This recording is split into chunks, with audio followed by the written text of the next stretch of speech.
Nenek 83 tahun dituduh curi 20 kelapa, lansia di Mempawah dipolisikan tetangga. Jainab 83 tahun di Desa Junggat, Kabupaten Mempawah, Kalimantan Barat, dilaporkan tetangganya Asmat ke polisi karena dituduh mencuri 20 buah kelapa. Kasus ini mencuat di media sosial hingga menimbulkan keprihatinan dari sejumlah pihak. Dari video yang diunggah Instagram @dorobe.official, Jelani bersama nenek berada di sebuah kebun, di mana di kebun itu ada satu pohon kelapa yang cukup besar. Menurut nenek, pohon kelapa itu dulu ditanam oleh anaknya, sebagai tanda tempat Tembuni atau ari-ari cucunya ditanam.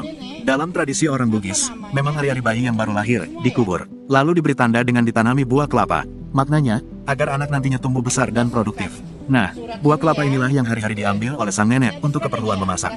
Nenek tersebut memastikan pohon kelapa itu adalah haknya, sebab masih berada di tanah miliknya. Ini dibuktikan dari sepucuk surat keterangan kepemilikan tanah atau SKT yang dibuat pada tahun 2014 atas nama ahli waris Abdul Murad, di mana pohon kelapa itu merupakan batas antara tanah miliknya dengan tanah orang yang melaporkannya. Kasus nenek 83 tahun ini akhirnya menyita perhatian Hotman Paris. Hotman sampai menyatakan rela mengganti kerugian Asmat hingga 100 kali lipat.